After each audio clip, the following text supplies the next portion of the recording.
As you can see, the class is going to be on Zoom. So for some people that would rather watch it from home, and I really appreciate you coming, because if it was just a bunch of chairs I was talking to, I don't think I could do the classes.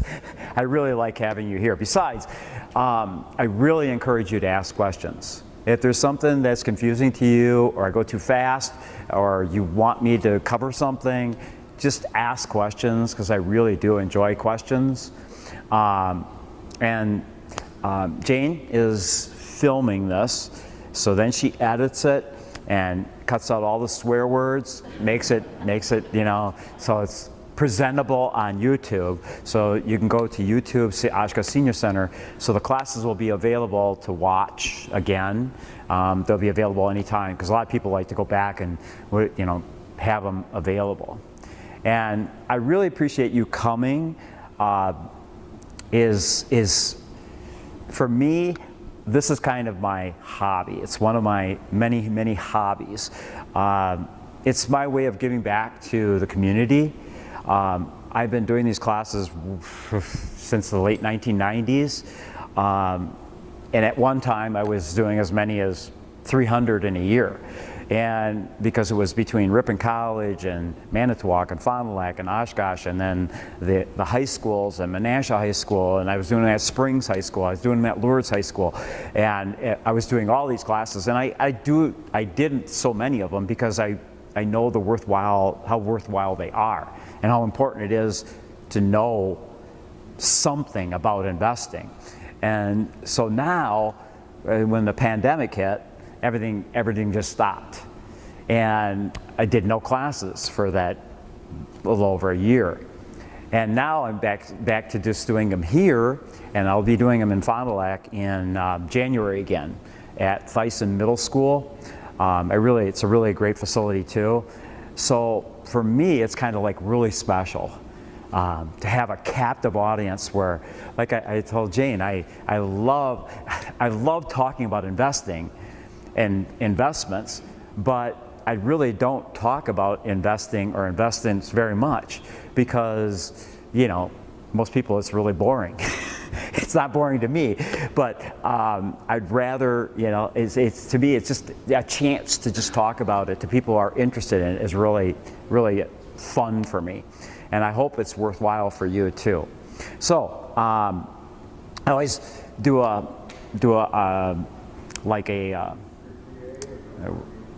pardon? The PA isn't working.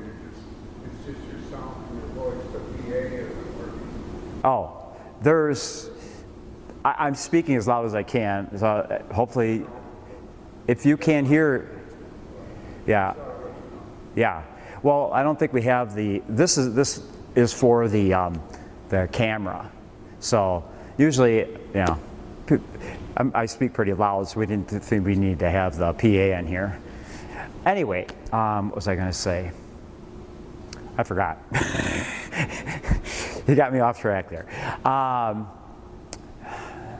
You really did. I have something I was going to say that was important and I forgot. Well, moving on. Anyway, so, oh, I know what it was.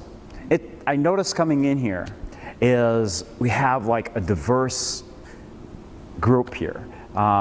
Younger people. It's nice. I really do appreciate that.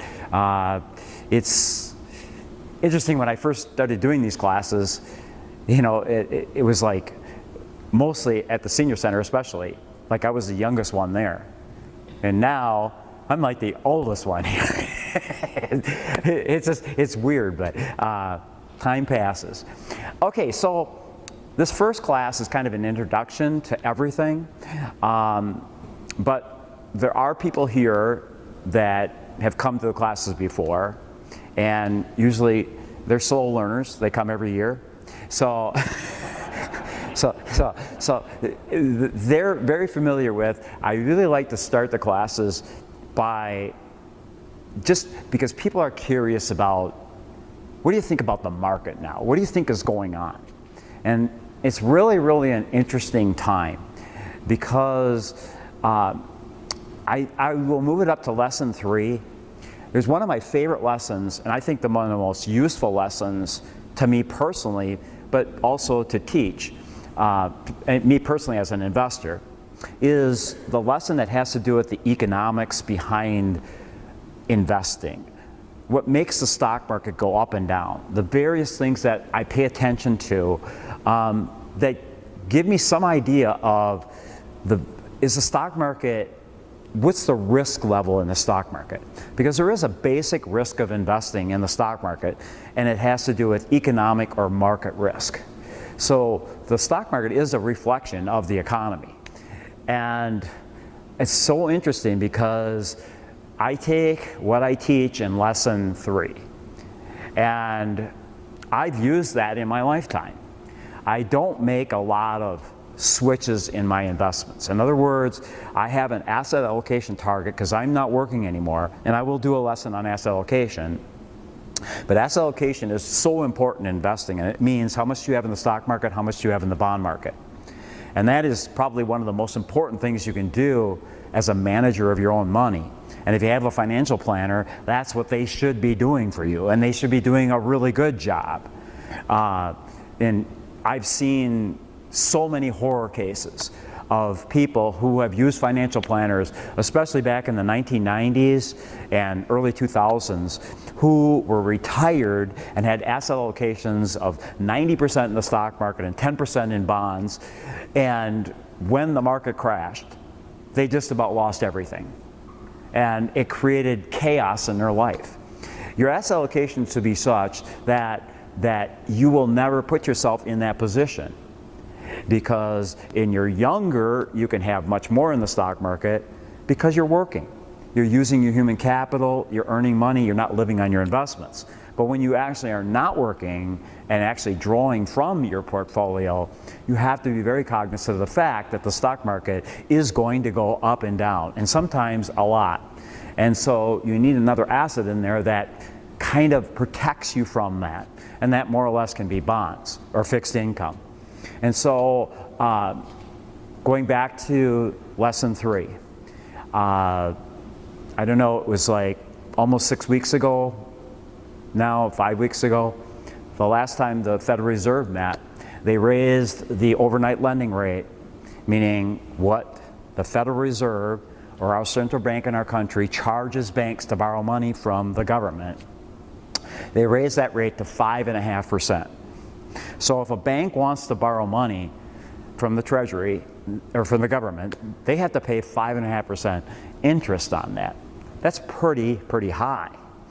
And that's one of the warning signals I have, which is going to have dramatic effects on the economy. And then I look at things like inflation, and I look at the jobs market, and I looked at all these different things, and I made that decision back in 5 weeks ago to change my asset allocation. And I dropped my asset allocation from 50-50 down to 30-some%. I actually had it down to around 30, and then the market has gone up some, so it's 35. I just got my last statement from last month, and it's 35% stocks, 65% bonds, or fixed income. So I made that change because I think that there's significant risk in the market right now, because there's significant risk to the economy. The economy is just growing too fast, and we can't, I don't think it's sustainable. And there's many economists saying, oh, we're going to have what's called a soft landing, we're not going to have a recession. I don't know. All I know is we can't keep going up like we were going up based on the fundamentals that I have learned to a healthy economy. And there's going to be either a big correction or a major sell-off, and I want to be in a position where I have money to put into the market when it's way down. Because and it's not exactly market timing, because market timing means that you pull all your money out and then you put it in a safe place like a money market account, and then you put it back in when the market, and stuff like that. I don't believe in that. But I do believe in slight adjustments to asset allocation. So, to make a long story short, the stock market, in my opinion, is very highly valued right now. So if you're watching this on TV and you're a young guy and you got a job and you got a 401k, does that mean you go home tomorrow and you call and you take your money? If I was still working and in my 30s or 40s or even 50s, I wouldn't care. I would just leave my asset allocation what it is, because you have such a long time and you're not living off that portfolio. In my case, I'm drawing from it, and so that's why I've made that adjustment. So anyway, that covers that. Any questions on that? Don't be afraid to ask questions. All right. Jane has a question. So you aren't drawing on it yet, but maybe you see retirement on the horizon somewhere. Excellent question. Excellent question. So when you're talking about, and that has to do with the whole asset allocation thing, and I will be doing that lesson on asset allocation, and so you'll probably hear this again, but when anybody asks me, like once again, that's what I was going to say before you asked me that question. My disclaimer, I am not a financial planner. I have never been a financial planner. I have no degree in financial planning or anything like that. I'm just a person that is interested in this, has learned a lot, have done everything I teach in here, I do, in my own investments. I generate no income from anything I ever do from other people. I welcomely help people as much as I can when I have questions. So, but I do have some credentials. My favorite credential is I actually received the Governor's Award for Financial Literacy from the Department of Financial Institutions for the state of Wisconsin for what I do. So, in other words, they've looked at what I do and said, this is really good stuff. So, you can, yeah. But one of the things I always say is when anybody talks to you about investments, always be apprehensive and just don't take them for their word. Listen to what they have to say and then weigh it with what you know. So yeah, that's my saying. And getting back to Jane's question about if you're nearing retirement, I always say that anybody that asks me a question, within a 5-year window, I would love, if someone comes to me and says, hey Jeff, I'm going to be retiring in about 5 years. What do you think my asset allocation? I would say, get it between 50 and 60% in the stock market. Get that balanced asset allocation for that ahead of time. Because markets can go down and take significant time to come back. If you look at what happened with the recession in the early 2000s, it was nearly 10 years before the market started going to new highs. That was a significant period of time. So yeah, I would, to answer your question, if I was 3 or 4 years from retirement, I would definitely be targeting 50-50. And once again, that target of 50-50 doesn't mean that every time you get a statement and all of a sudden it's 52% and 48% bonds, you need to be calling and changing it. No, you let it drift up to 10% either way. That it's not micromanaging. I don't like to micromanage investments. Okay, so I'm glad that there's some younger people here. So getting to this lesson, if you ask me people ask me how, well, I guess you guys don't know this, but in my lifetime, I've taken what I've learned and applied it to my own investment, my own life. And I've been very, very fortunate. I mean, I actually was able to stop working when I was 41 years old. So I am now 73. So I am professionally retired. So when I talk about retirement planning, I really know what I'm talking about because, man, I've tried everything. I've been through it. But people ask, so how did you do that? How did you manage to do that? I was not born with a silver spoon in my mouth. My dad taught at Lourdes High School. My mom was a stay-at-home mom. We didn't have much money, but it was a lot of hard work, but also applying what I learned about investing. And it has to do, how did I do it? It has to do with choices. It's the choices I made. And you can't make good choices unless you have good information. And that's where my quest when I was a young person, I read everything I could about investing. And fortunately, there was a guy in the radio way back then named Bob Brinker. And I started listening to him on the radio. And he referred to lots of really good books. Great books. I learned about a guy named John Bogle who founded Vanguard. And he wrote many, many books, especially ones like Common Sense on Mutual Funds. And then I learned about Winning the Loser's Game from Charles Ellis. And Burt McKeel wrote A Random Walk Down Wall Street. And many, many, many other really, really good books. And I took that information, and then I had information to make good choices. That's what this class is about. Giving you information so that you can make good choices with your investments. It's as simple as that. So when you talk about choices, it's like, I look at it this way. You can choose easy choices, but you're probably going to have a hard financial life. Because what's the easy thing to do? The easy thing to do is find endless excuses not to save money, not to invest. There's just so many temptations. We live in such a great country with so many wonderful commercials and so many commodities. It's so easy and fun to spend money, isn't it? It's everywhere.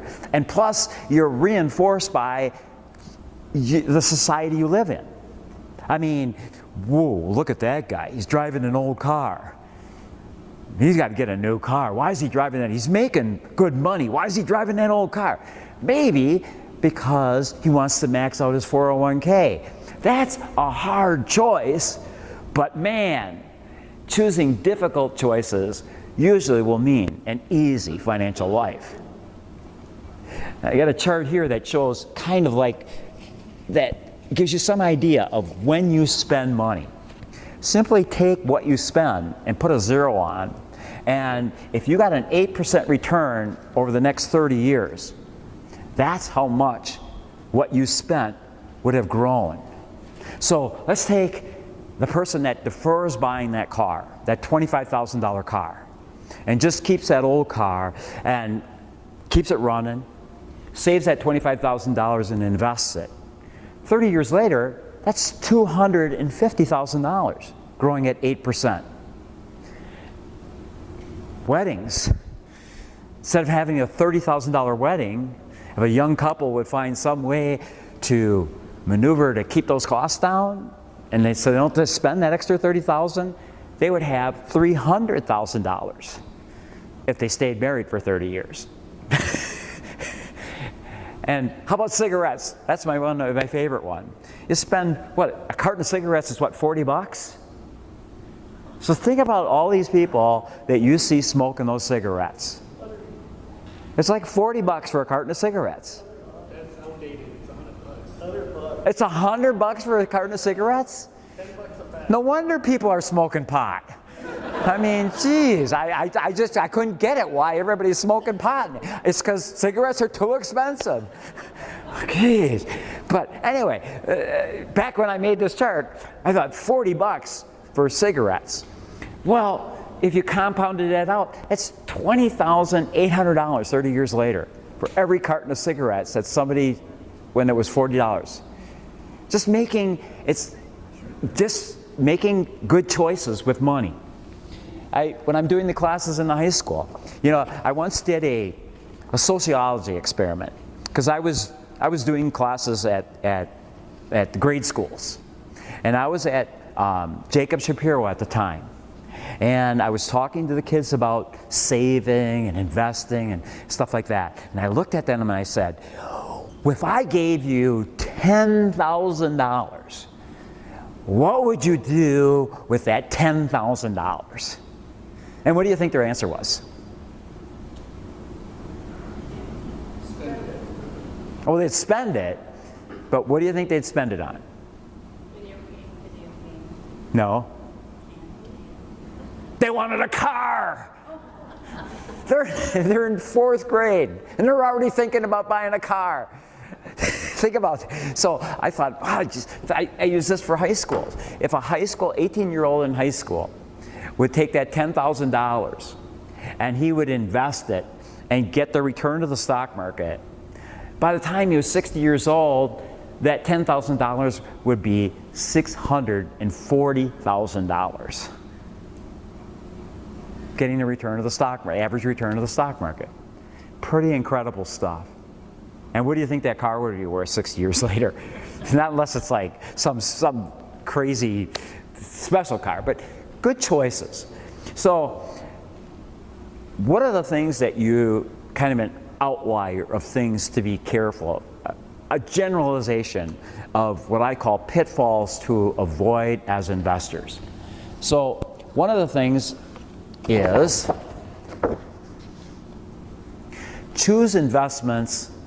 don't choose investments based on performance. I love this one, because how many of you have ever sat down with financial planners and then they get that computer out or they get something and then they show you these portfolios and then they show you all this performance and they infer that that is what you're going to get if you use these investments. They're taking past performance and then extrapolating it in the future. You got to be really, really, really careful about that. And you also have to be very, very careful about chasing performance. You don't, because something, in fact, I would venture to say this. If anybody is showing you something that has just not dead flat, great performance, that would be the best reason not to invest in it, in my opinion. It's absolutely the opposite, because that performance is already in the books. What is the chance that they're going to be able to repeat that in the future? Because the only thing that's important is the future, right? Once you give that money. So next week I will be talking about index investing, and you'll get a better concept of what I'm talking about, because that's what I've learned is a fund manager can just have this not dead, unbelievable performance, and he might be able to do it for 5, 6, 7 years, and then all of a sudden it just tanks. Why? It's because of so many different reasons, but it's so difficult to outperform.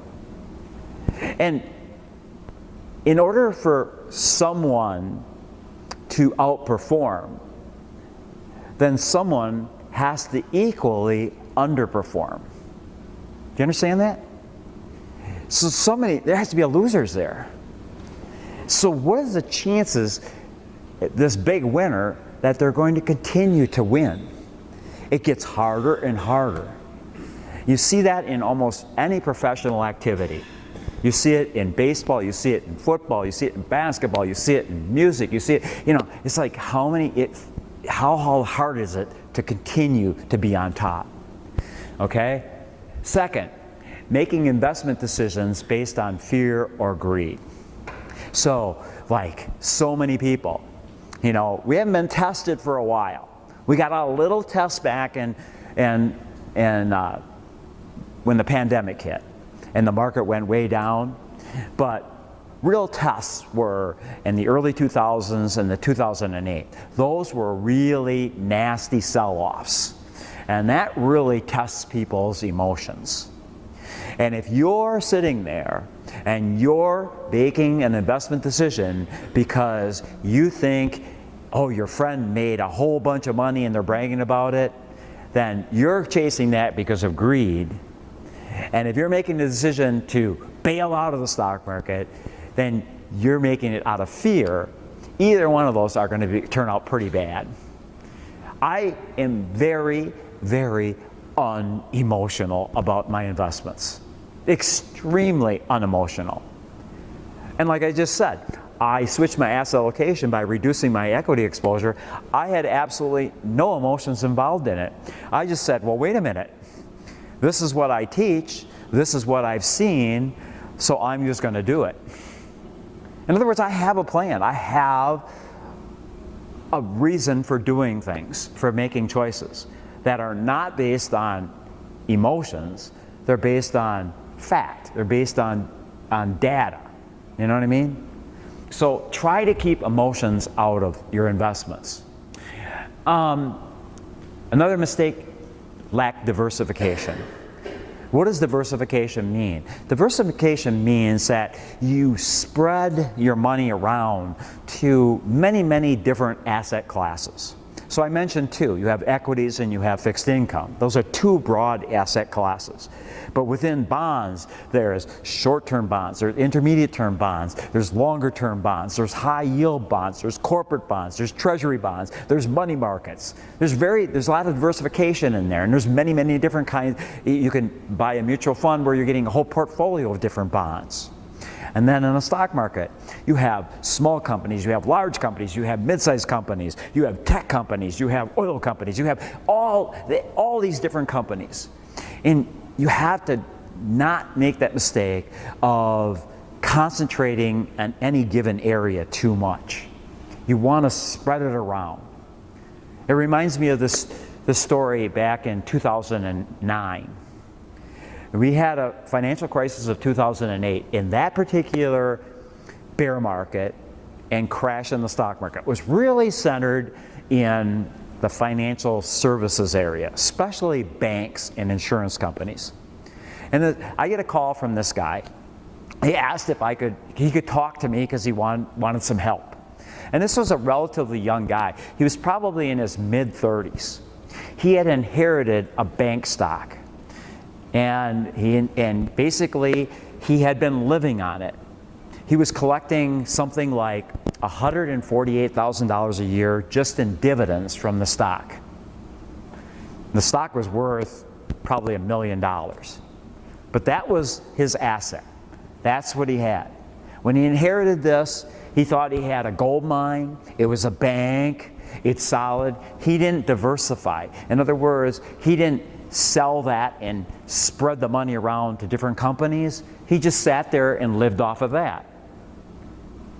And all of a sudden, that financial crisis of 2008 hit. And that stock basically plunged in value. And it cut the dividends completely. And he comes to me and asks me what I should do. What I think he should do. Well, I'm sorry. I can't answer that question. What you should have done is come to this class before the financial crisis. And then you would have, and you know what? He probably wouldn't have anyway. Because he had been living this way for 8 years. You know, you get accustomed. And you think it's a bank stock, so this is never going to happen to a bank stock. It can happen to any company. So you want to be diversified. And it's one of the reasons why I particularly talk about mutual funds in this class as investment choices. Because with mutual funds, these are investment vehicles where you get diversification. Each mutual fund has a whole portfolio of stocks. And so you get some diversification with that instead of going out and buying individual stocks. I don't even spend any time teaching about that. I don't do it myself. I've done it in the past, and then I realized that why am I doing this? I'm better off just using a mutual fund, especially an index fund. And I'll get more into what an index fund is. Next, possessing unrealistic expectations about one's investments. They did a poll back in the 1990s, and they asked the average investor, what do you expect to get as a return on your investments? And an overwhelming proportion of them said, well, we expect at least 20-some%. That is unrealistic. I have a goal. I have a goal with my investments. The money that I have in investments in the stock market, my objective, my goal is to get the return of the stock market that year. My objective for the bond market is to get the return of the bond market that year. That is my goal. That is my expectations. And I use investments that guarantee me to get that return. But I don't have unrealistic expectations. And one of the things that I always fall back on is when someone asks me, well, because next week I'll be talking about index funds, and I particularly like an index choice of either the S&P 500 or, better yet, the total stock market index fund as an investment choice for equities. And then somebody will say to me, well, if I put my money in there, how much am I going to make a year? And my answer to that is, you could make negative 49%, or you could make positive 40%, something like that. That's the range. You cannot predict any given year what the stock market is doing, but if you look at the average, it's somewhere around 10%. So when you're talking about a younger person, they can invest in that, and over a 40 or 50 year return, the market's averaged around 10%.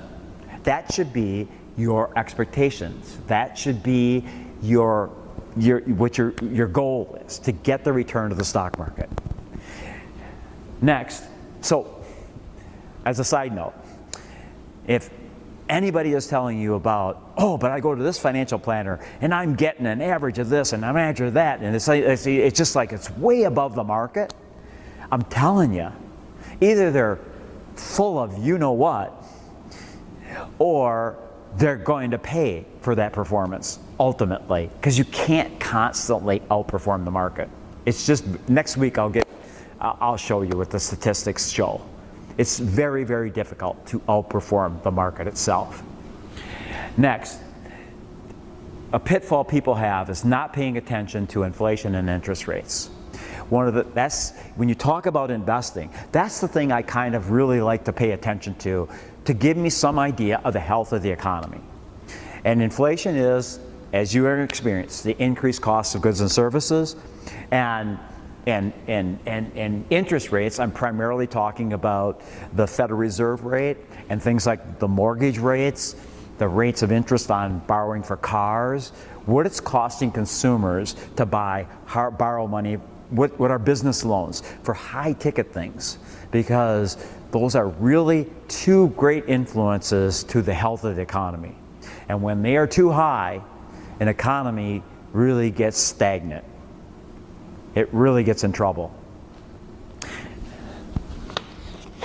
Another pitfall is people just walking in, talking to a financial planner, and not paying attention to expenses. You should know the expenses of what are the expenses of that mutual fund I'm investing in. How much is that guy charging me annually in service fees? What are the fees I'm going to encounter if I take my money out? Get all that stuff outside. Look them in the eye. How much are you going to make if I put my money in this annuity? Boy, then watch them sweat. Or that life insurance guy that's trying to get you into a whole life insurance policy, talking about how great it is. Ask him, well, how much commission are you going to get if I put my money into there? See if he'll be honest with you. You know what I mean? So you got to pay attention to all expenses. Next, use funds with using funds with costly management fees. People, they look at their 401ks and their IRAs. They don't even bother to look at what the expenses are. Maybe they can't even read them, but you better learn. And paying attention to taxes. People who make very tax inefficient investment decisions. We're going to cover that in the class. And thankfully, it's becoming so much easier to invest tax efficiently with company retirement plans and IRAs like Roth IRAs and traditional IRAs. And once again, we'll get into that because there's pluses and minuses to using both. So I'll try to answer those questions too. Then, incorrect asset allocations and failure to balance one's asset allocation. That's another thing, is people will get enthralled. They might have good intentions of a balanced portfolio when they retire. Then all of a sudden the stock market goes on one of these fantastic runs, and their asset allocation gets up into the 60s or 70s, and they just say, well, I'll just wait a little bit longer because it's going up, so just a little bit longer. Remember, anytime you're in a bull market, the longer you're in that bull market, the closer you are to a crash. Because that's what, there's always has to be corrections. Bull markets are the product of a rapid economic expansion. And no economy can expand indefinitely without some kind of contraction or adjustment, because shortages occur and bubbles form. Don't ever forget that. Okay? So those are some of the major pitfalls. So if you want to invest for success, this is kind of what I preach. This is what I do. I seek low expenses. So where do you get low expenses? You pretty much can trust getting low expenses at companies that are mutual fund companies such as Fidelity, Charles Schwab, T. Rowe Price, and my favorite, and the one that I use, and this is not an infomercial commercial for them, it's simply that I find them very easy to work through with your investments, and it's Vanguard. So I will be talking a lot about Vanguard. Those are 4 really low-cost providers of mutual funds, brokerage accounts, and stuff like that. And invest tax smart. Every decision I always make is about taxes, because everything you pay in taxes is money that if you're investing for retirement and you have to pay taxes, that's money that's not going to be reinvested for you. It's a cost. So try to invest tax smart as much, and diversify investments. I covered that. Stay disciplined with your target asset allocation. Be patient. Be patient. And how can you be patient if you're stressed? And what causes stress? Uncertainty. And what solves uncertainty? Knowledge. It's a chain. It's a chain. The more knowledge you have about investing, the less stress you have.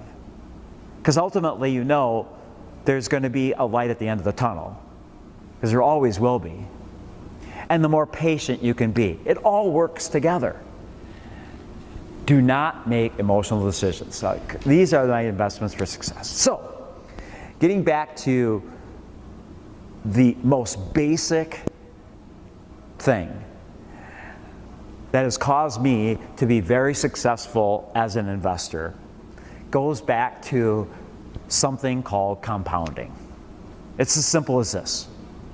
The real rate of return that is the most meaningful is the compounded rate of return you're getting with investments. So for the very beginners in here that are wondering, what is this compounding thing? Compounding is defined as the ability of an asset to generate earnings that then get reinvested to generate their own earnings.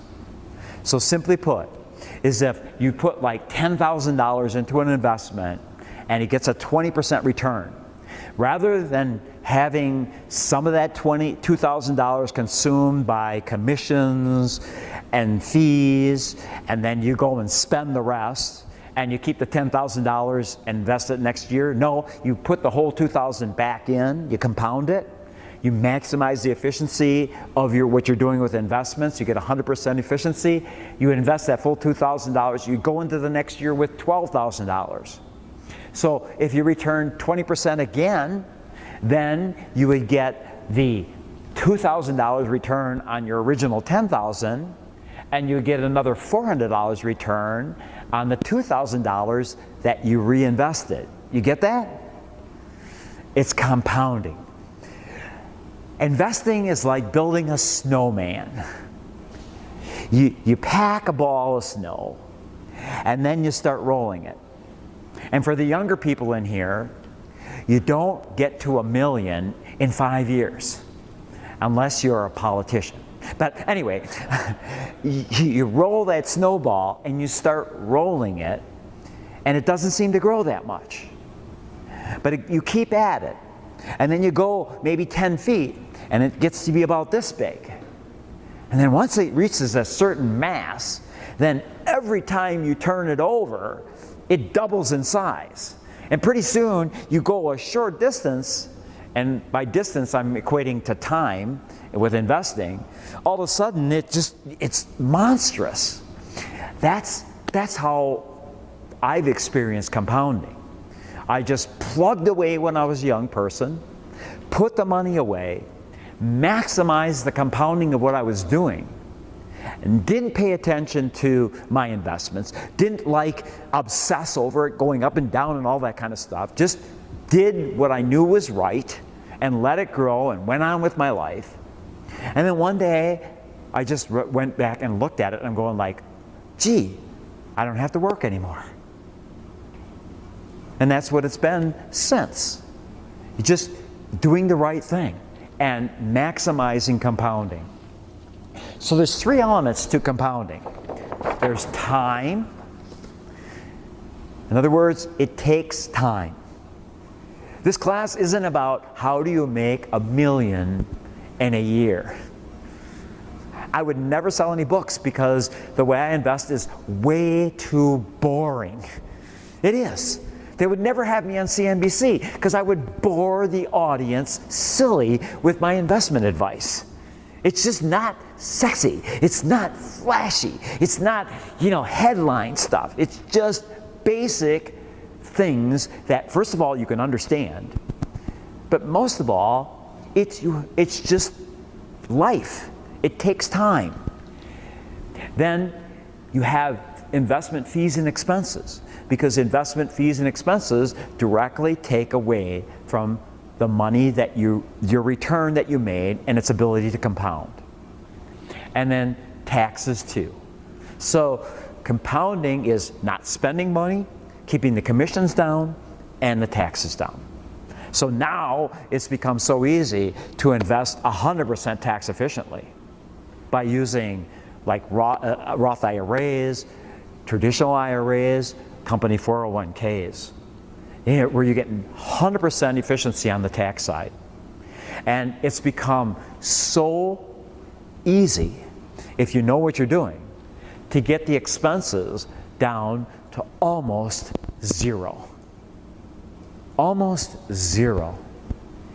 It is amazing how I started teaching these classes in the 1990s.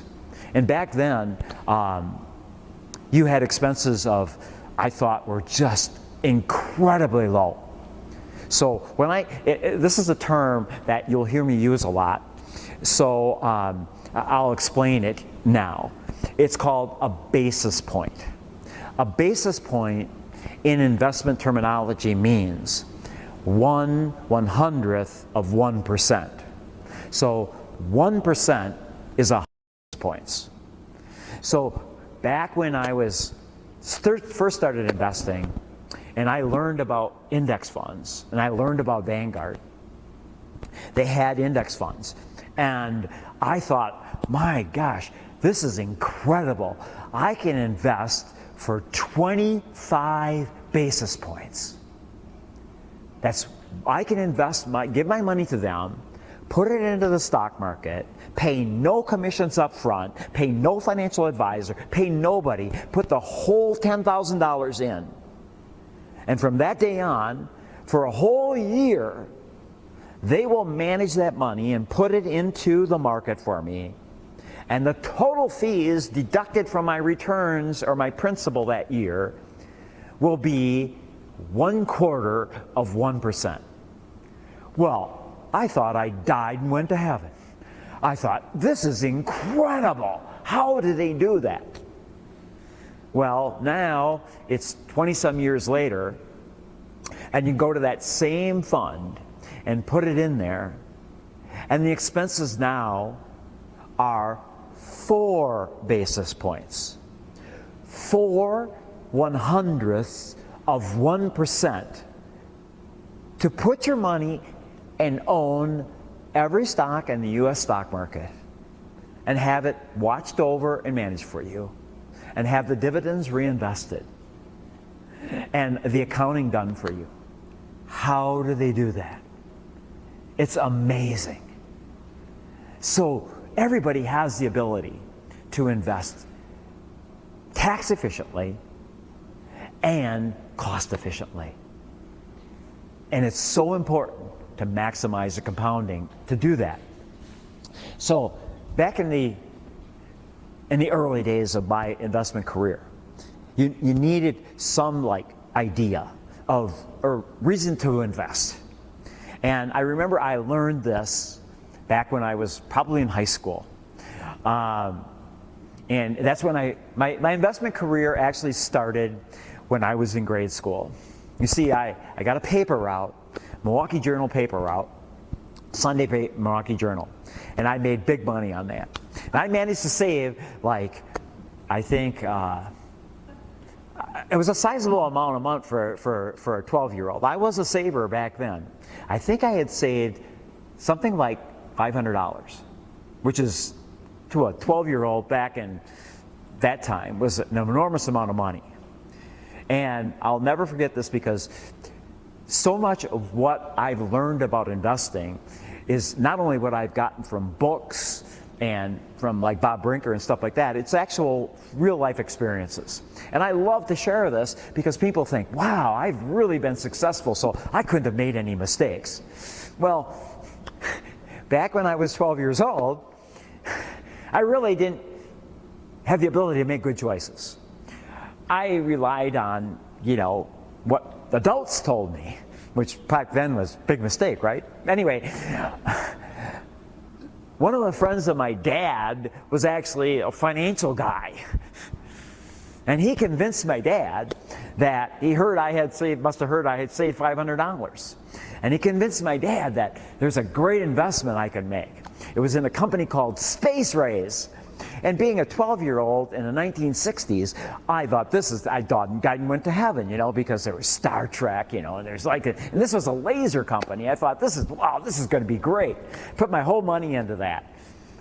Well, it went bankrupt. Great lesson to learn. That's like diversification. I didn't know those. So anyway, I needed some motivation for this investing. And I started putting money in the bank, and then I started getting interest. I started seeing compounding. And then one day, I learned something called the Rule of 72. And the Rule of 72 states that you take the number 72 and you divide it into the rate of return of your investment.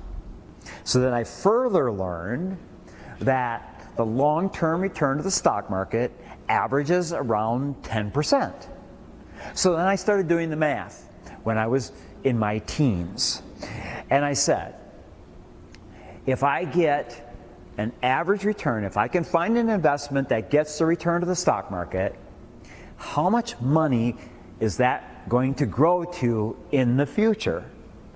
Not to the dollar, not on a perfect symmetrical, ladder, but in a generalization based on the average return. If you put money in the stock market and get the return to the stock market, you maximize the compounding, you do it tax efficiently, and you do it at low costs, what can I expect to make over long periods of time? The Rule of 72 will help you with that. So I took the number return to the top stock market. It means that your money will double about every 7 years if you get the return to the stock market. So then you can start projecting out.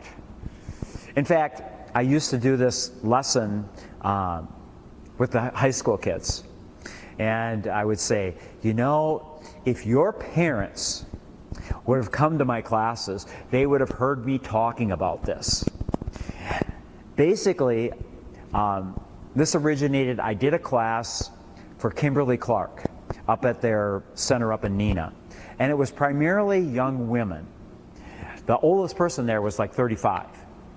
And one of the young ladies came up to me before class and said, could you give us some idea of something that we could do for our kids that would help them in their financial life.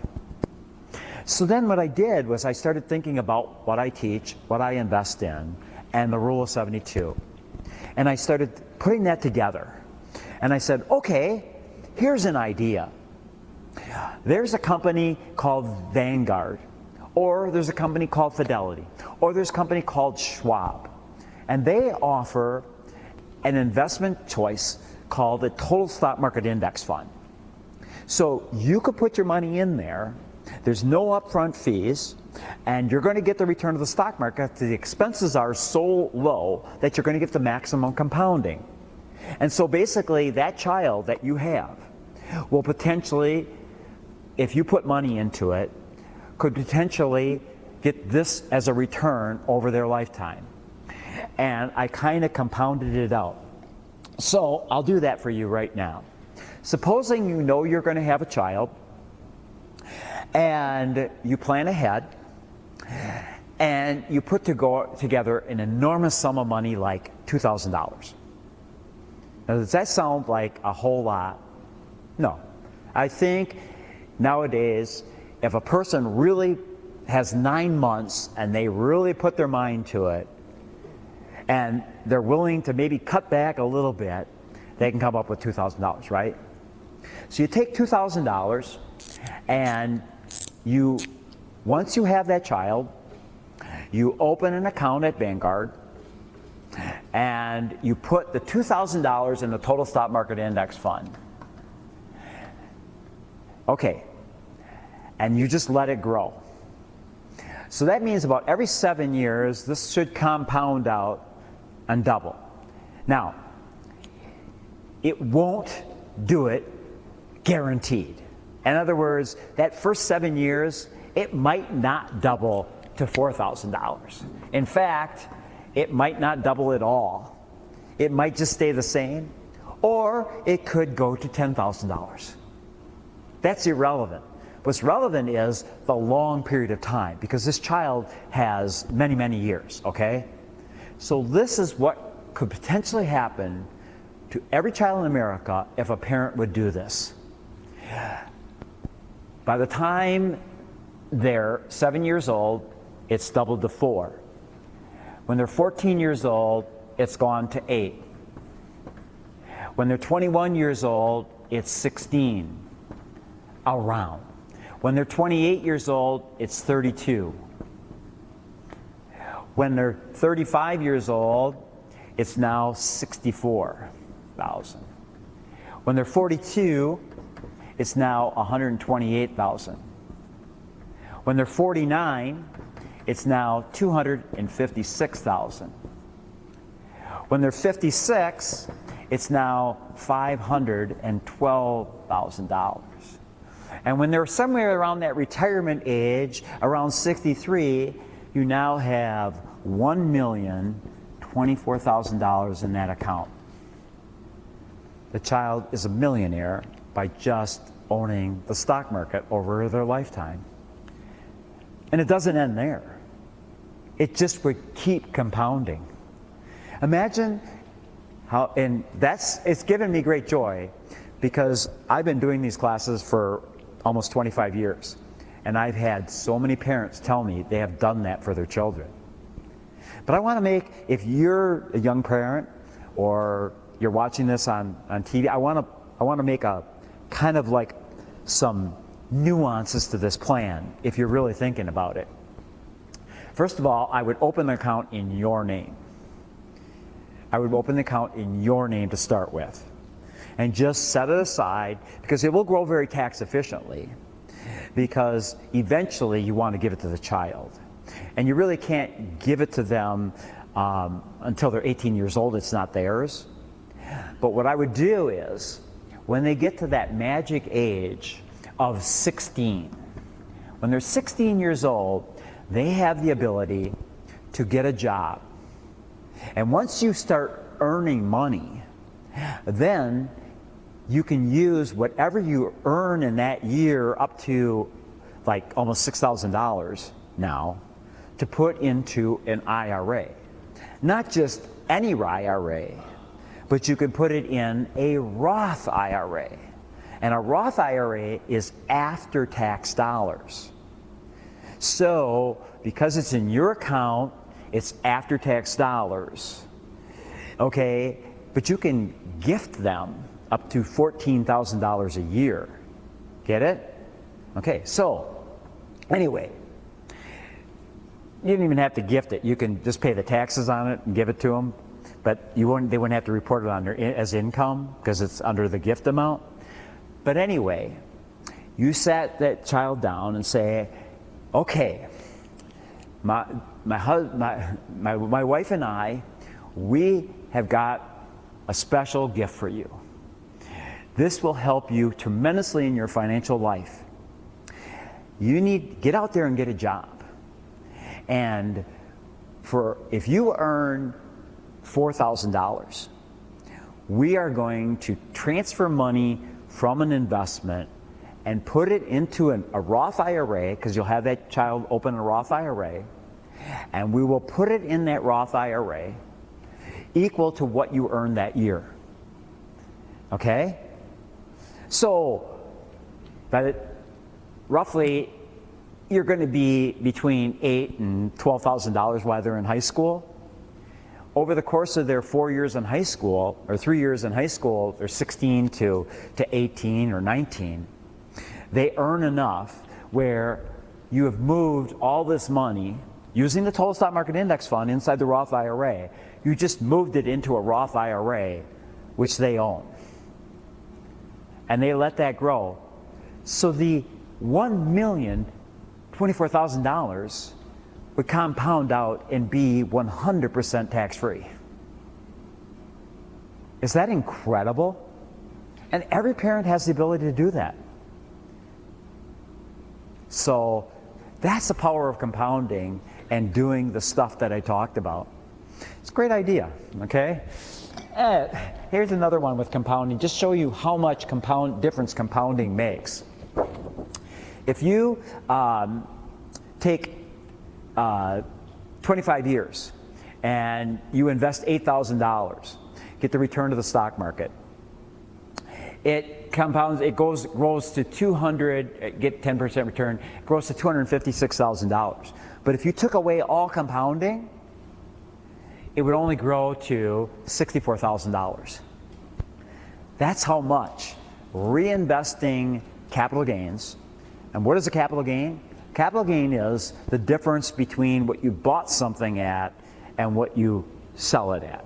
So if you put the money in and the price of the fund is $10 and that year it goes up to $16, you have a $16 capital gain.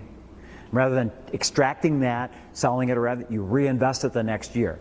And if it pays 2% dividends, then 2% of the return is reinvested to buy more shares. And then those shares start earning money. That's the compounding part. So look at the difference. It's like $200,000 difference. That's the power of compounding. So this is one I really liked because it shows the effect of time in compounding. You have William and you have James, two brothers. William is not normal. That's my favorite phrase I use with high school students. I tell the students, if you want to be successful financially, you have to be not normal. You have to be radically not normal, because it's un-American to be a teenager and not spend money and think about saving and investing. It's just not normal. But you will benefit by being not normal. And William is a not normal young man. So he gets to be 20 years old. He gets a good job, and he starts putting $4,000 a year into a Roth IRA. He gets an average of a 10% return, obviously using an index fund. He does this for 20 years. So by the time he's age 40, he just stops. For what reason? Maybe he stopped because he has children, and now he wants to prioritize paying for a house and helping his kids with college education. You notice as you've gotten older, there's like lots of expenses, right? I mean, those little rugrats, they're expensive. College is not cheap. And you did the 20 years of work.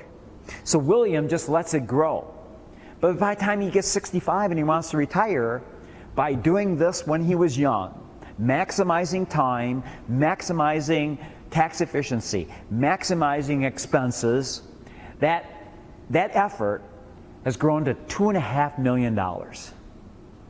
Now, James, on the other hand, is normal young guy. There's so many temptations. There's so much to spend money on. There's hot cars. It's not cars anymore. It's big trucks.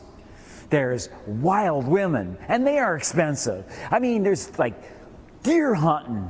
There's guns. There's beer. There's like all that stuff. And it's like, man, I'm earning the big money. I'm living the life, Then they don't think about saving and investing and doing all that kind of stuff. That's kind of the normal young guy. You know what I mean? So, James, he doesn't do that. But he finally meets the girl of his dream, and she's normal. She knows, I don't want to be supporting this guy when I'm old. James, you need to start talking to your brother and find out what he's doing.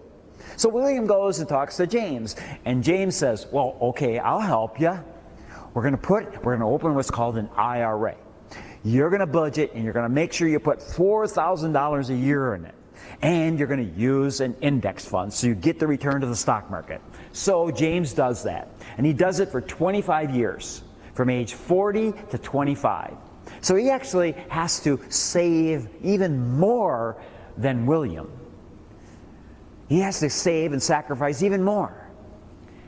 He gets the same return, but invests for 5 more years. But his return is only $400,000. A difference of over $2 million, because in his investment life, he threw away that 20 years. That's why I wish. That's why I went to all the colleges. That's why I went to the high schools. Because just the kids need to hear this. And some of them listened.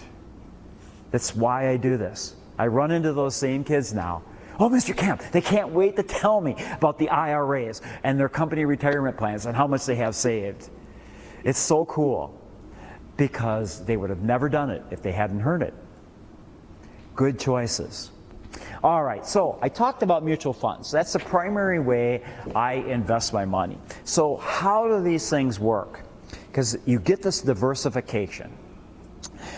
A mutual fund is basically an investment vehicle, and you send your money to the mutual fund. You send it to the company, like I mentioned Vanguard. But Vanguard has what, like 200 mutual funds. There's just tons of them, okay? But I'll take an example. I talk about the Total Stock Market Index Fund. So if you are going to invest in this mutual fund, it's called an index fund. They have other funds that are managed funds. So you have these two kinds of mutual funds. You have an index fund in which the manager takes your money and puts it in a portion of the stock market. I mentioned like the S&P 500. The S&P 500 is the Standard & Poor's 500. It's 500 big companies of America. And the company Standard & Poor's, they pick these. And every once in a while they make small changes to it. But basically, if you choose that mutual fund, your money will go into that index of 500 companies. So it's an index. The manager doesn't pick them. Standard & Poor's pick that index to represent those 500 companies. In my case, I mentioned the Total Stock Market Index. So the Total Stock Market Index means that Vanguard has set up a mutual fund representative of all the companies of the stock market. All the small companies, mid-sized companies. So when you put your money in, the manager puts it in, and proportionately to the size of the company, puts it in all the companies of the stock market. But then you have managed funds too. And Vanguard has them, all the companies have them. With a managed fund, a manager takes your money and he invests it in the objective of that mutual fund. So when you look at your company retirement plan, you'll have it say small cap companies. So that means these are small companies of America.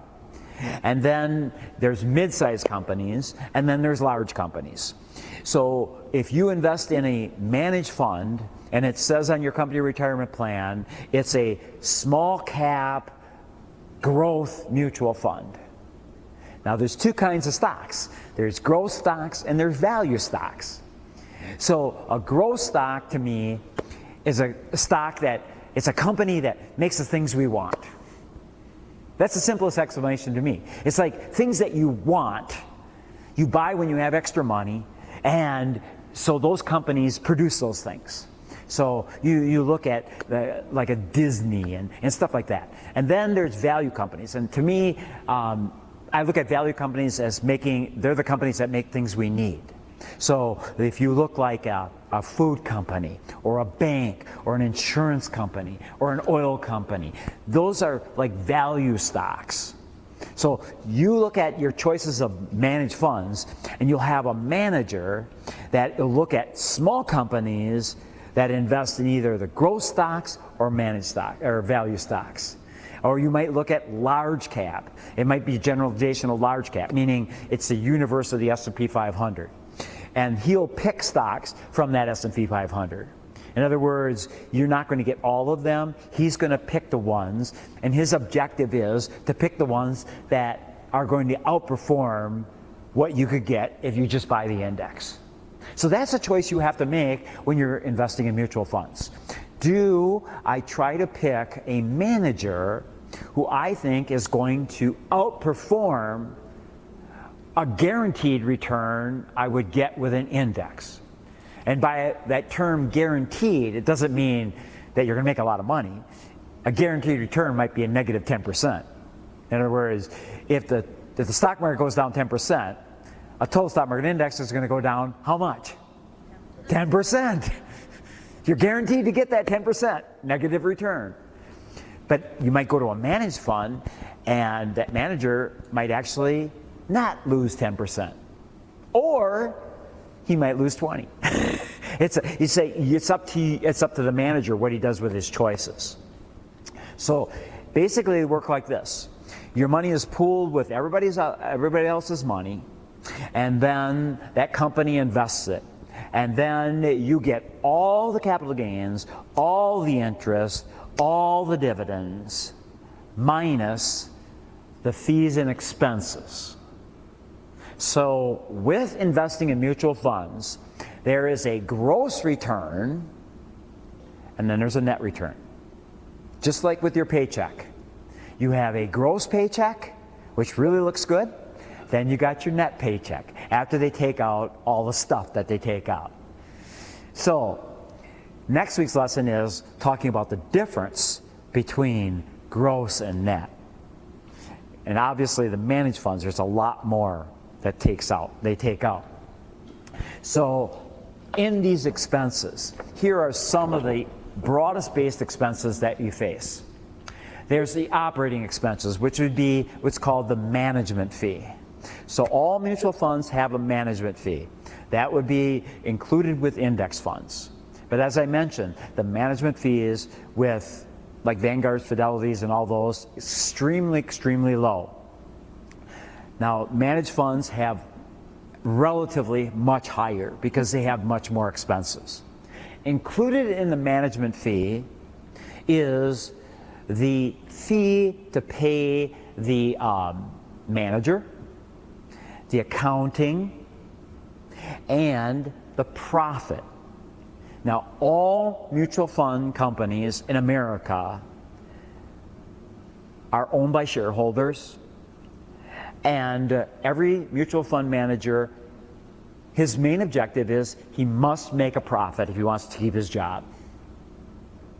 These guys are, they are working for you, but if they want to keep their job, they're really working for the man, and the man is the corporation. The only company that does not have a profit structure built into their mutual funds is Vanguard. Vanguard is a not-for-profit mutual fund company, and the mutual funds are actually owned by the shareholders. So all the mutual funds are owned by the investors in the mutual funds.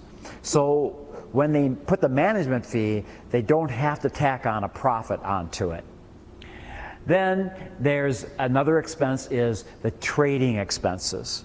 So that's one tier of investments, expenses. But below that, there's a lot of hidden expenses. I don't want to get into some of the more technical ones, like I have the cost of cash. Like, for instance, that can be hard to calculate, but it is a real expense. Because let's say a mutual fund manager has the right to take money and then just set it aside. In other words, put it in cash because he's looking for a buying opportunity in the future. He maybe thinks the market's overvalued. If he's right, it could be really good for you, but if he's wrong, he's not making the money for you.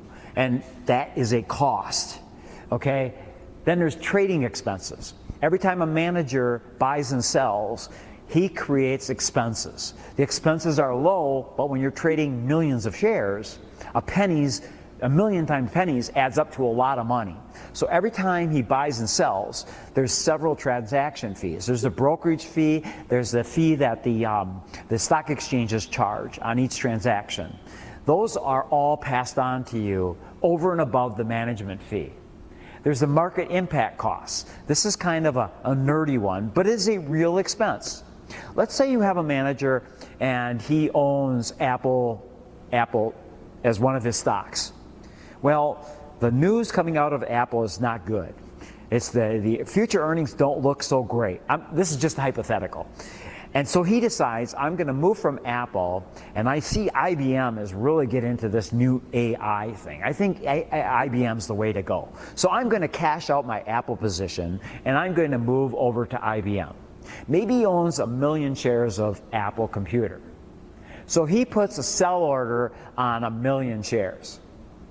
Now, understanding how stocks work, if it's all supply and demand. So if there's a sale of 1 million, what does that do to the balance of supply and demand? It creates an imbalance, doesn't it? In other words, if there's more sellers than there are buyers, what happens to the share price? It goes down. So he may impact the share price of Apple if he's putting a big sell in there. And on top of it, if he's a well-known manager, everybody watches what everybody else is doing. So he must know something that we don't know, and then they'll go and sell. He might create a wave of selling. In other words, you're an investor in that mutual fund, and because of his decision to move out of Apple, he may impact the price by 50 cents, maybe even $1. That means you have lost per share $1 if it moves down because of the impact he's made by selling. Do you ever think of that? And then if he goes and buys how many shares of IBM with the money he has left, now he's creating an imbalance because he's a big buyer and maybe the supply isn't there, so the price is going to go up until there's a balance.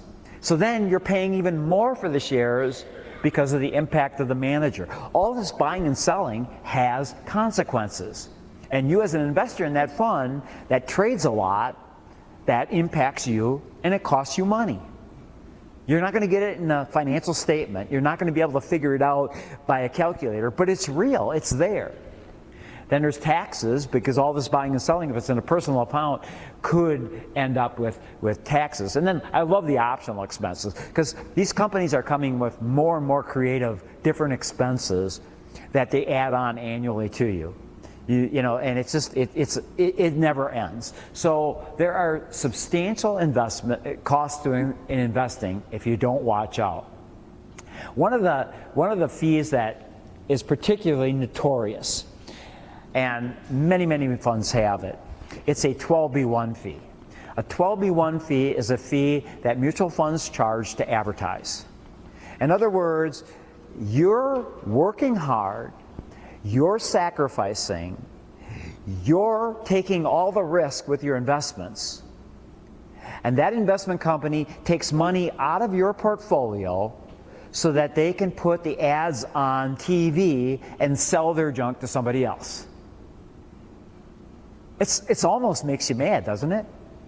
It'd make me mad if I knew that I had worked and saved for retirement and that company is building their business off of my back by selling their stuff. It's ridiculous. So if you have a 12B1 fee, I mean, its average is almost 50 basis points a year. It's terrible. I mean, 2009, when I made this chart, that was the last year, $28 billion Americans paid just on 12B1 fees. It's incredible. And people don't even look at it. They might, how many of you have looked at your prospectus and dissected the expenses you have? I love, Money Magazine in one article said, one of the ways you can get a good calculation of what you're paying is go to your company retirement plan, and then usually they have to disclose the expenses. Sometimes they even put it on the expenses, on the statements that you get. And it usually is the management fee and a 12B1 fee. And so then they'll have total expenses. Remember, that is not the total expenses. That might be the total expenses in the accounting thing, but all these other expenses, like sitting on cash, market impact costs, other things, bias of the managers. Money Magazine says, take your management fee and multiply it times 3. So if you see that you have 0.7 as your management fee, that's 70 basis points. Multiply it times 3, that's 2.1% total expenses. And next week I'll be talking, you're going to see in this lesson just how impactful these expenses are. Another thing is you look at the management fee, just take it and say, I look at that management fee, and if it's a managed fund, how much does that manager have to outperform an index to compensate for that management fee? And if the management fee is 1.5%, that would be 15%. You'd have to outperform just to break even with an index. So you multiply, you take the management fee and multiply it times 10 to give you the percentage that the manager has to outperform.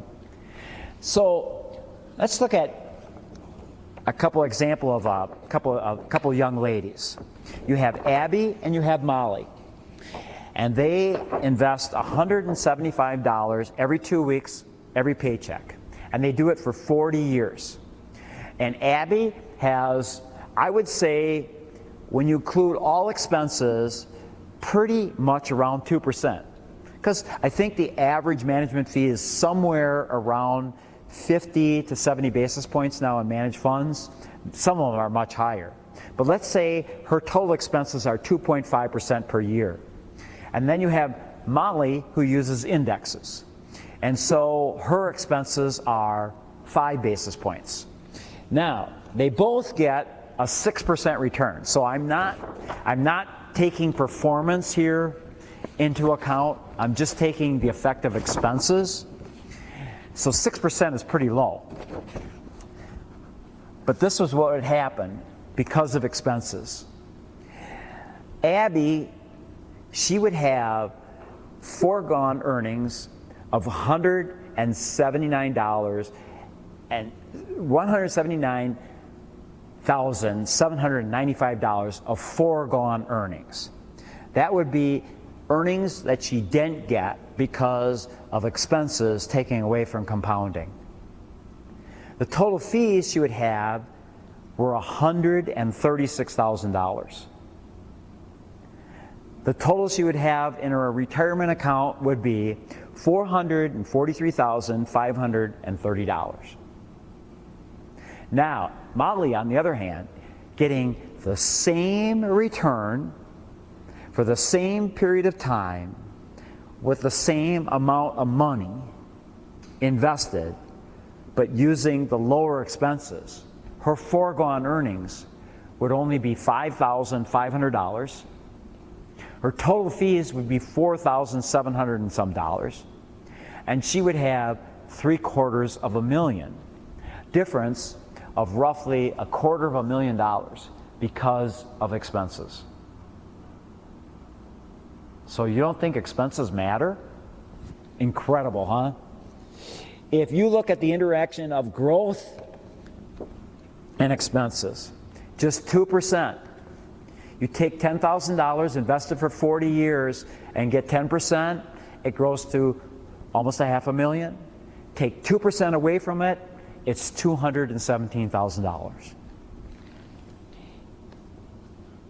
You take $100,000, invest it for 25 years, and get 6% return, $100,000 grows to $330,000.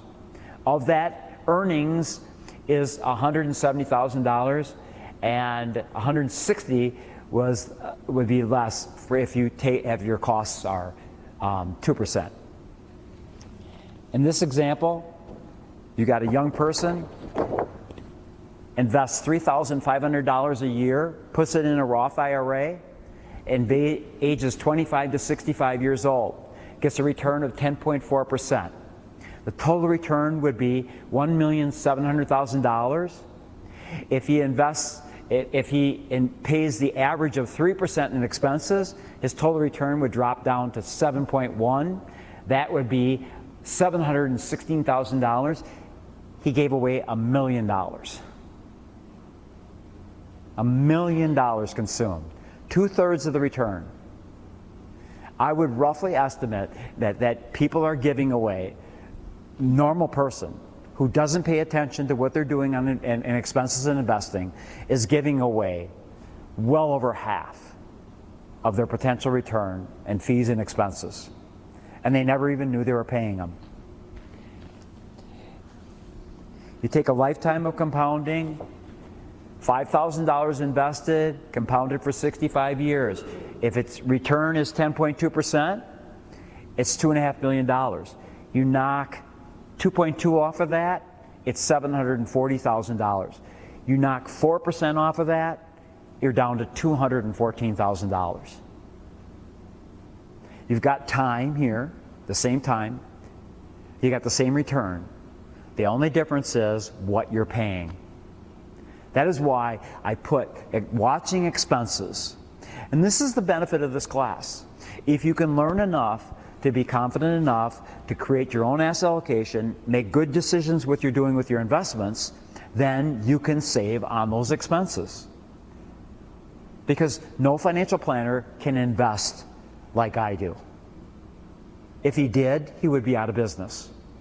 There's no way that anybody else can invest your money as low as what you can do it yourself.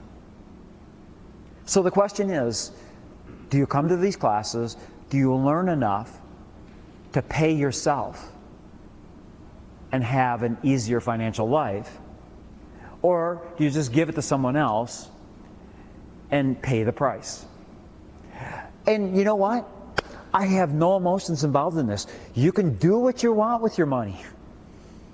I'm just interested in giving people choices because it's irrefutable the effect that expenses have on return. This is one I always use in high school. I look at a kid in high school that maybe grandpa dies and he inherits $50,000. What does he do with it? Well, obviously, if you knew nothing, the best thing you could do would go to a financial planner because you can't make good choices. If you're a teenager and you have absolutely no knowledge of investing, the worst thing you can do is try to invest it yourself. Because you probably go out and buy like some crazy stuff, you know? So then you give it to a financial planner. Well, you're going to pay roughly, let's say, 2%. But if you learned how to do it, maybe as parents have taken this class, maybe they learned. Look at the difference. You got $50,000 and he's 18 years old. By the time he's 38, 20 years later, paying 2.2%, the foregone earnings is $83,692. That would be expenses and compounding lost. If the fund is charging 1.2%, you almost gave up exactly what you invested. If you were invested at 20 basis points, it would be $9,000. And now you can do that all the way down to 4 basis points. It's just, and it's not rocket science. So I think I made my point.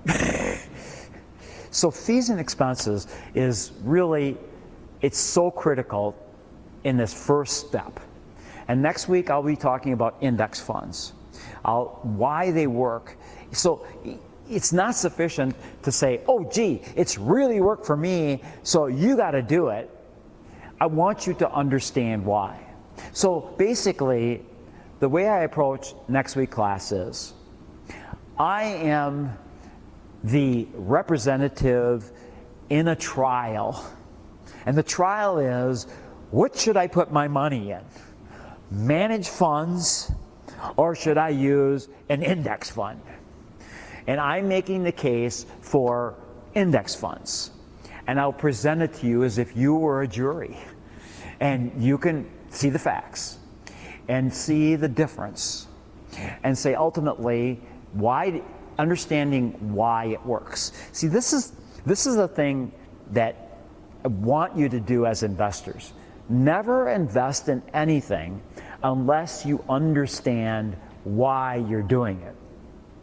And if you're doing it because somebody told you it's great, or somebody showed you some fancy charts showing you how awesome it's done in the past, that's not a good reason why. Why has it performed like it's done? That's what you want. Why does it work? And when you get to that point, then you really have empowered yourself. And it is an awesome feeling when you're empowered with what you're doing, because then you can take emotions out and you can be patient. So any questions? Yes?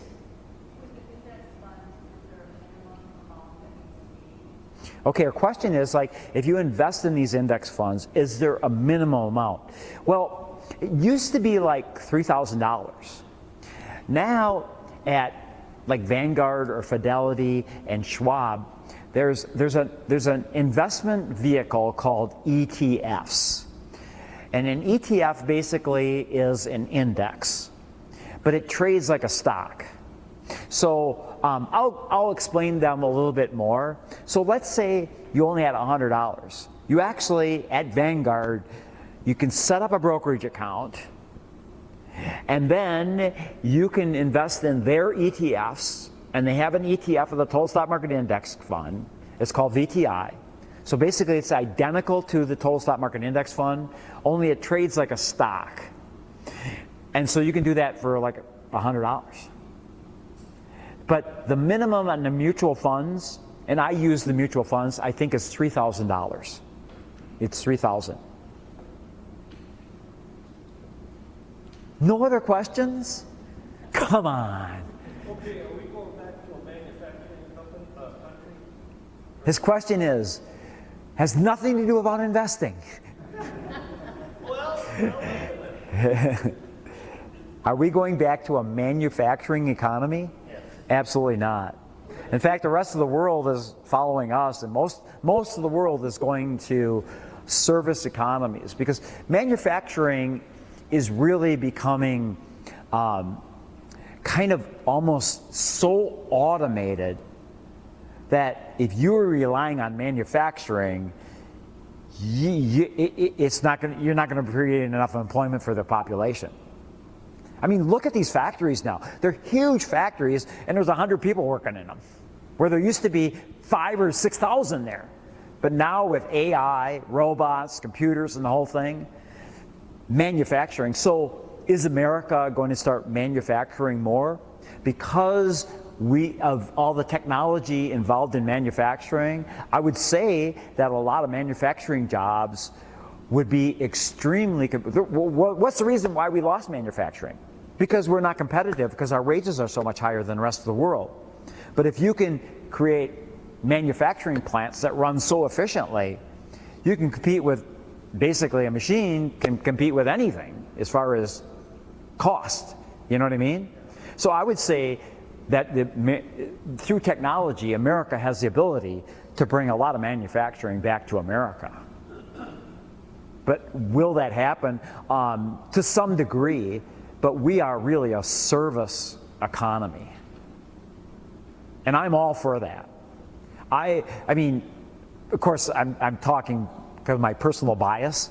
Like, I would rather have a job where, like, I'm servicing someone, creative, more dynamic. Working on a machine would bore me to death. But that's just me. There's some people that like that kind of job, and it's fine. But then there's manufacturing jobs that are very dynamic. Like right across the street from me is Stahler Machine Shop, and the welding and all that kind of stuff, and they're all making this custom stuff and things. So I'm not saying all manufacturing jobs are just sitting there robotically doing it, but generally that type of manufacturing job is pretty much going to be obsolete because machines are going to replace it. Okay, I don't know if this is invested or not, but now that all the oil is shut down and everything, and our petrodollar is going down, these other countries like China and all them are starting to use different currencies. What do you see in the future for that? I have no idea, and I really don't care. Why should you care?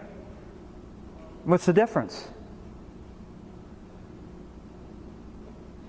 The only impact that potentially would be negative to us as a country is if another currency was used which devalued the dollar, and then it would cost us more to import stuff.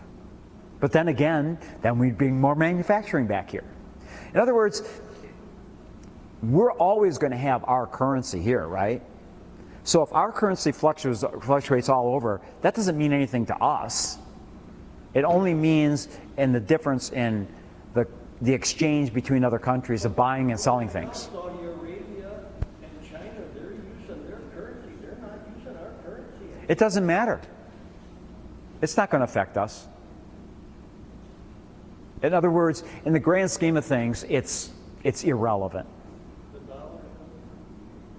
It's really irrelevant.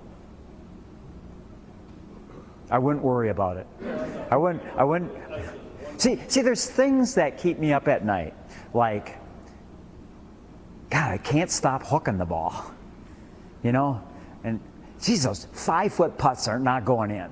See, now that's what you need to pay attention to. Or the fish aren't biting. Or, geez, that lawn's not growing. The tomatoes aren't, that's the thing. But the currency, I wouldn't lose any sleep over it. Yeah. Pardon? How do you find out the cost of mutual funds? Well, first of all,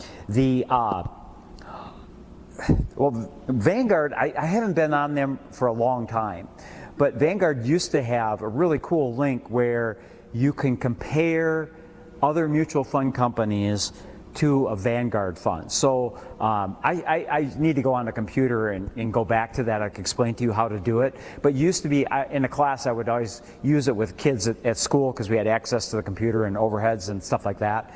And you would go like, okay, you could take like American funds.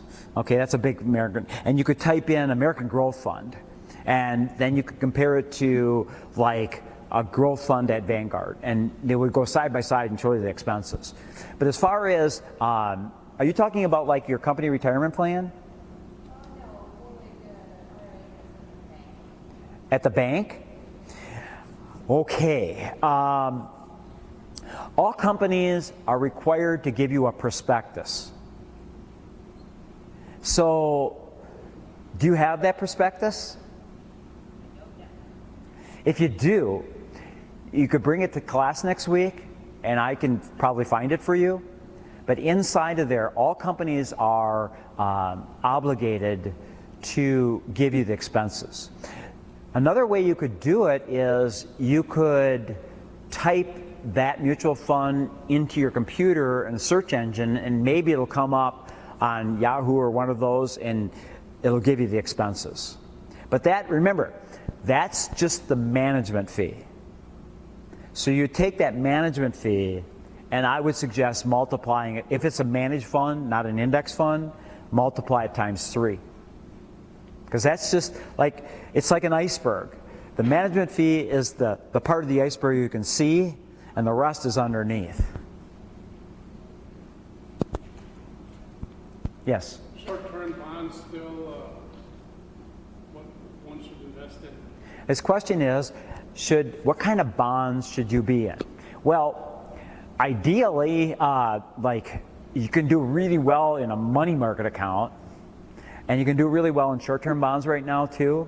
But I have already moved. I'm always ahead. I move ahead of things, and if I'm right about the economy slowing and possibly a recession, then inflation should come down really fast. And when inflation comes down really fast, then interest rates come down really fast. If interest rates come down really fast, you want to be in intermediate term bonds, because then you're going to get capital gains because the share price is going to go sky high. And for many of you are wondering, what the heck is he talking about? Because this is the bond lesson. I will be doing bonds, and bonds are very hard to understand. But I'll try to explain how they work. But they kind of work in reverse of what you would think. So in a scenario of falling interest rates, you want to be in intermediate term bonds. And so I've already moved to intermediate term bonds. But if you're in short-term bonds right now, you're doing fine. You're doing really fine.